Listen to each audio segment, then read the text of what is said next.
Se harjoittelee istumaan tuolla.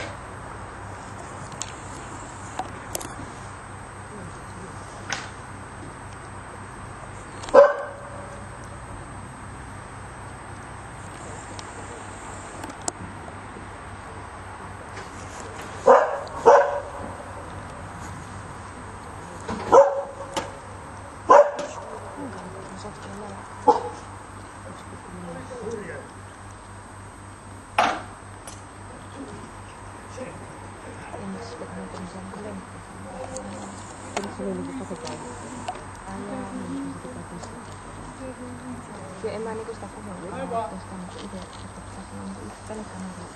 Toi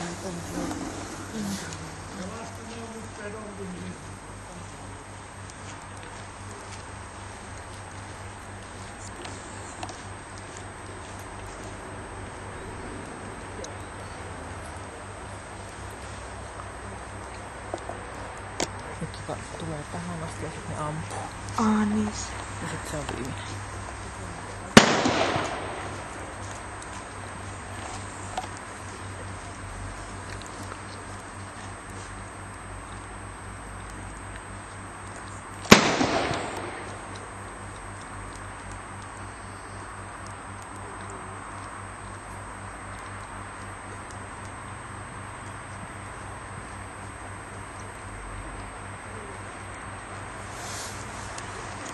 Minkälainen reissu meillä oli? Tänään huomenna.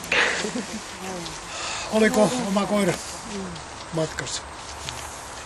Että on niin, se mikä tällä koiralla on niin kuin se parin asia, että sen hermot ei pidä.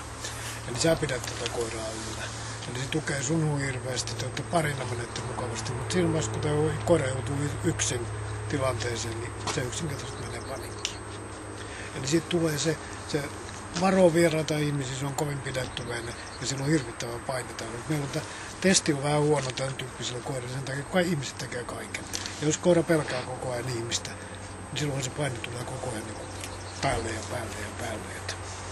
Että ihan kiva koira ja varmasti ihan kiva harrastuskoira, varsinkin lääkäritissä on varmasti oikein kiva, koska se niin ei tarvitse pelätä, että se menee vahingossa vieraille ihmisten että se on siinä.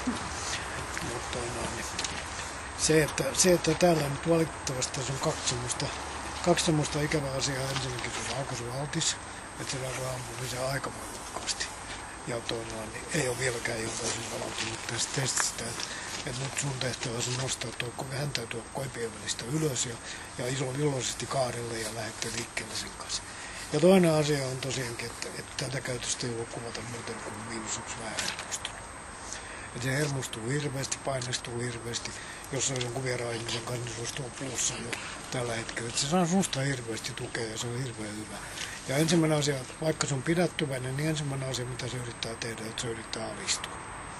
Mutta tuossakin niin näitä esimerkiksi siinä, kun näyttää se loksimäistävyyttä, se tulee kyllä sinne ja yrittää heittää sillä lailla, mutta sitten taas ei uskalla siihen, kun se on sellainen tilanne, jossa mä voisin vaikka vahingoittaa sitä. Niin se lähtee siitä pois nopeasti. Sillä on hirveän nopeat liikkeet.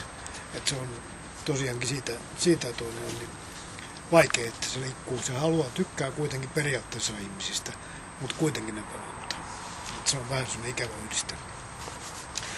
Toimintakykyä silloin jonkun verran, että tämän kaiken paineen keskellä se kuitenkin toimii. Siellä pimeässäkin se liikkuu ihan mukavasti. Siellä se nyt on suoraan sanoen se on enemmän panikissa kuin enää järkevää toimintaa. Että se juoksentelee ympäriinsä ja etsii sua siellä, koska sä oot niin tärkeä. Teidän välinen suhde on niin se fantastisen hyvä, että siinä on se joka paikkaa teidän elämälle aika paljon. Että pidä se. Että se toimintakyky nousee plussalla, se on plusiksi kohtuullinen. Terävyys, se on ikävä tällä koiralla. Terävyyttä enemmän kuin laki säätää, ja se riittää sinnekin lämmittämään pienen kylän. Eli sitä terävyyttä tulee niin joka puolella vastaan. Kaikkialla missä me tehdään, niin se reaktiona on se terävyys. Että se tulee joka puolelta. Tuossa seinässä mä en voinut hyökätä pitkään, koska se olisi todennäköisesti katkonut jalkansa siihen vaijeriin, että se meni niin paljon. Se olisi pieni pingpong.